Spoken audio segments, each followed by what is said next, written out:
Good morning. This is episode 3. It's 7 in the morning right now on the 5th. I want this to be a quick one today because I just had something to say about what happened yesterday. So, um, again, thank you for joining me on my journey. Hopefully, this will be very successful for me, and if possible, give you some insights as well, things that you can do, motivation, whatever it takes. But to yesterday. So we had people over yesterday for the first time in God knows how long. They wanted to come and see the new house that we picked up in January. So my wife and I prepared a nice little barbecue, and it was going to be one of those times where, hey, people are coming over. I'm having company, so I'm gonna have the meal we're cooking for them, and we're gonna have some drinks and do whatever else.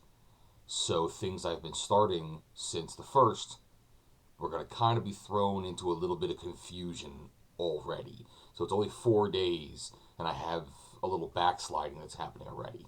Um, Mentally, I'm fine with it for the moment because it is so early in the journey. But the important thing is, I can't make this slide into more. I can't go back to how things used to be so quickly and so fully. So we started the day out, and I was doing my normal routine, the sensible breakfast, sensible lunch, all that kind of stuff. Keep myself busy all day long, so there's no snacking whatsoever. I'm very happy for that fact. I think it's one of the things that I struggle with the most, especially being home during COVID for so long. The access to having anything to supplement boredom and time just happens constantly. So I kept myself busy in the preparations. My wife wanted to do shish kebabs, so I'm cutting up the chicken, cutting up the peppers and onions, getting everything together, marinating the meat. This, is just one after another. Just keep your hands busy. Maybe put a movie on the TV to keep myself just mentally, aware of something else other than the fact that I'm wanting to eat something, wanting flavor in my mouth or my body or anything else.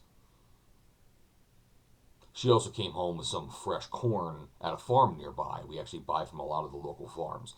And, once it came in the door, grabbed the bag, started shucking the corn, cleaning it out, grabbing the brush, getting all those little, hairs out of the inside of it and rinsing it off.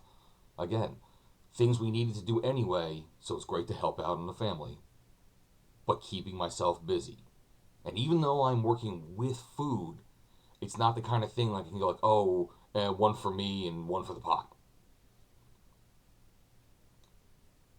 So the company started to arrive in the early afternoon. And it was good because I was able to say, oh, here's the house. They wanted a tour, walked them around, did everything else again. Just delaying as much as I possibly could to having anything to sip, anything to eat.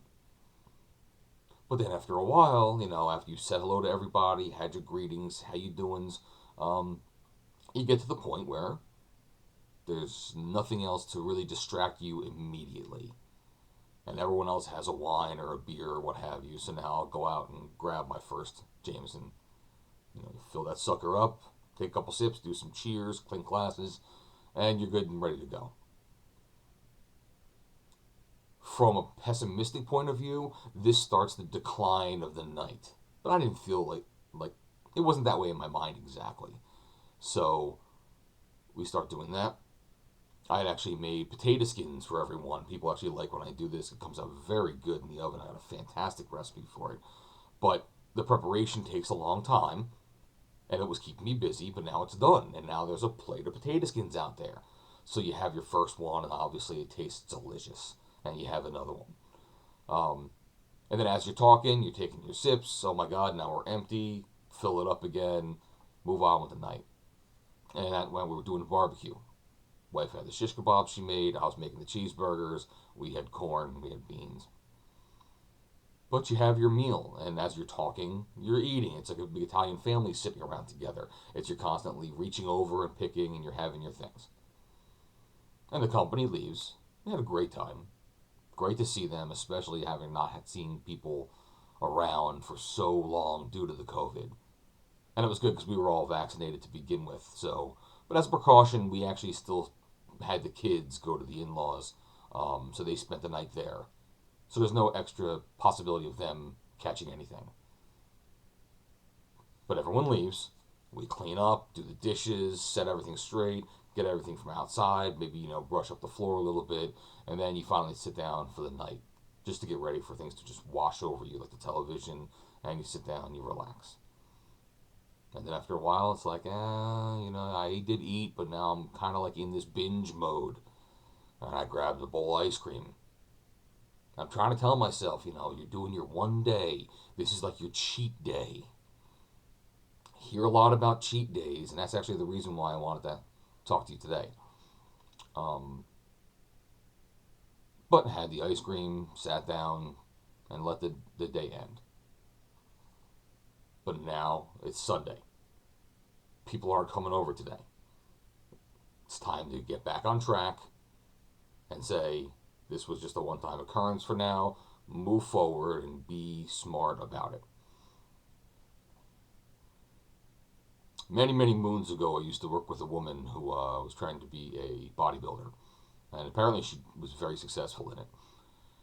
I was in my young 20s, and she was talking about how she would do that like 6 small meals throughout the day. Like you'd catch her having like one just baked slice of chicken with a small little dollop of mustard on the side, and that was a meal at 10 o'clock. And then later on, 2, 3 hours later, she would have another small thing, and another small thing after that, and so on and so forth throughout the day. This goes on some theory that you can have these small meals continuously, and your body works constantly as its intake is happening, and it starts burning at the same time. And because they're sensible meals, her blood sugar is not spiking so often and having the insulin have to activate and regulate her body. And she told me about the concept of the cheat day. Didn't really call it a cheat day, though. It was one of those things where her body was so regimented in having, say, these nice foods so long and so often, it would get into its own rhythm. And it was a good rhythm, but if you maintain that perfect rhythm for so long, the body forgets certain things, or there's some aspect of there's a small negative aspect to just not having that confusion that happens in the body. So she would have her day, called a cheat day, that she might have fried chicken or a piece of pizza or something like that. And the thing is that it has the motion, the body's in motion, the gears are in motion, doing what it has to do, and then it has to just wackadoo out there with something that it's not used to in a long time. And the body's like, oh, wait a minute, let's just burn more. Let's get really revved up and get some more done. And it was supposed to be a really good thing having that body confusion very infrequently for it to metabolize even better or something. I'm pretty sure I'm not using the perfect words here, but the concept is what it is. Body confusion actually is what things like the workout program P90X was all about. It's let me do all these exercises in such a way that the muscles are constantly confused at what it's working at. So it's not just like, doing bicep reps over and over and over again. It's let me do it this way, let me do it this way, let me do it another way. And after so many different ways of doing the same muscle, it builds better because all these stabilizing muscles are getting involved. And then every single day was a completely separate workout as well, generally. So your whole body's constantly trying, like, oh, wait, you're doing this today? All right, let me work on that too. Oh, wait, now you're doing that? Let me rip and tear and remend all these muscles. And what are you doing over here now? You jumping up and down? It's just one of those things. So the cheat day and some things are important for the system to keep working properly so it doesn't get bored with how it's trying to process. But the cheat day should be very sensible. Like with what I've been doing the last few days, I might have gone overboard last night. And the thing is, I don't want to lose the gains I've made throughout the week just by cheating for one day. So I did my little experiment. I jumped on a scale. I was like, let me see what the difference this one day makes. And I'm going to assume for a second that everything that changed on the scale was the effects of the one day. and not the effects of days prior finally catching up.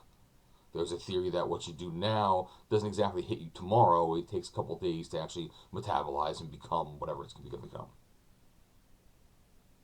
So I started the day like this.